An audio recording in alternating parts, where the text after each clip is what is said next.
Welcome to Byte-Sized Tech Weekend Edition. This weekend tech was an absolute whirlwind of new gadgets, some really big rumors, and honestly, some seriously risky moves from the biggest names in the industry. From the show floors in Berlin all the way to the secret labs in Cupertino, we have got a lot to unpack. So we're going to break it all down into the 5 biggest stories you really need to know about. We'll kick things off with the coolest gear from the IFA conference. Then we'll see how AI is completely changing the game for tablets. After that, we're diving into Samsung's new Fan Edition phone, Google's, let's say, risky plan for the next Pixel, and finally, we'll get a little preview of what's coming at Apple's massive September event. All right, first stop is Berlin for IFA 2025. It's Europe's biggest consumer tech show, and let me tell you, there was absolutely no shortage of weird and wonderful gadgets on display this year. One of the real standouts for me was Aukey's MagFusion Arc. Now, the base station wirelessly charges these cool little detachable spheres, but here's the really clever part. Each sphere is also a portable 6,700 milliamp hour power bank. So you charge your devices at home, and then you just grab a sphere and take that power with you. It's a brilliant, super flexible solution. The only downside, we'll have to wait until early 2026 to actually get our hands on it. But the innovation at IFA went way beyond just charging. We saw a huge leap forward for a gadget that's been stuck on one floor for, well, far too long. That's right, a robot vacuum that can climb stairs. I know, wild. Dreamy's bionic Quadritrack uses these little tank-like legs to scale steps that are nearly 10 inches high.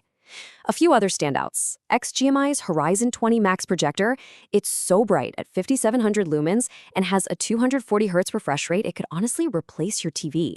JLab also introduced some really interesting open-backed headphones for focused listening, and Techno unveiled the Spork Slim, the world's thinnest entry-level phone. That focus on smarts leads us right into our second big story, the rise of AI in tablets. This is a device category that is getting a massive new brain. So we're seeing companies get really laser-focused on who they're building these things for, and Lenovo's 2 new Android tablets are a perfect example. You've got the premium Yoga Tab with its flagship Snapdragon chip and a just stunning 3.2K OLED display. That one's aimed squarely at creators. And then on the other hand, you have the budget-friendly Idea Tab Plus with a solid screen and a mid-range chip, and that's built for students and just everyday use. And hey, the early hands-on impressions are totally backing this up. Android Central called the Yoga Tab a premium-feeling tablet built specifically for creators, which is exactly the high-end, specialized market Lenovo is trying to capture. But listen, the hardware is only half the story here. The real game changer is the software. New features like the AI drawing board on Tecno's MegaPad Pro can take your rough sketch and have an AI instantly transform it into a polished, professional-looking image. For creators, this is a massive productivity boost. So why are all these companies pouring so much money into these AI features? Well, because the global tablet market is projected to be worth this much, $55.12 billion in 2025. AI is the new front line in the battle for that audience. It's as simple as that. All right, from tablets to phones, let's talk about our third story, Samsung.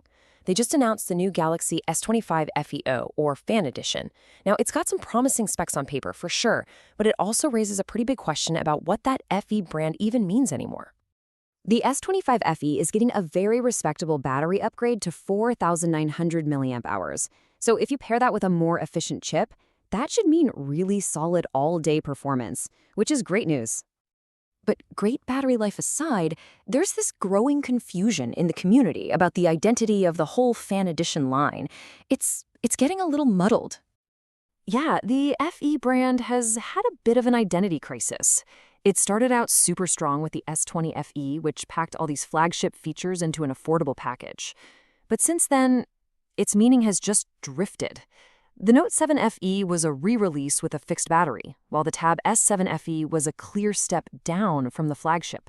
This inconsistency just makes it really hard for us, the consumers, to know what we're actually getting.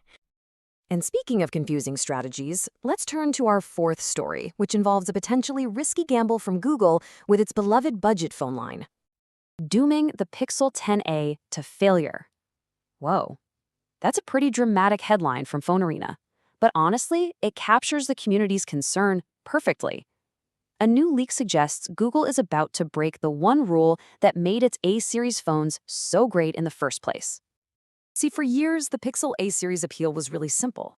You got the exact same flagship processor as the more expensive models.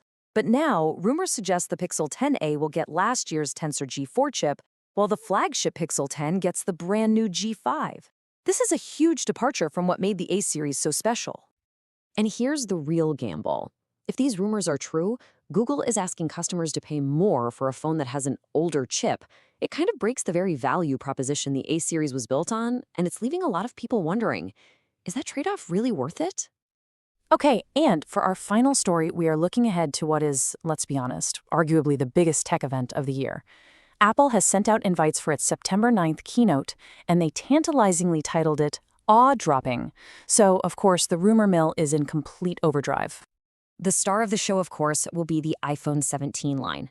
Now, the biggest news from these rumored specs is that the standard iPhone 17 and 17 Air might finally get 120 Hz ProMotion displays. That's a feature that's been exclusive to the Pro models for years, so that's a big deal. We're also expecting new A19 chips, more RAM for the Pros, and an upgraded front camera across the entire board.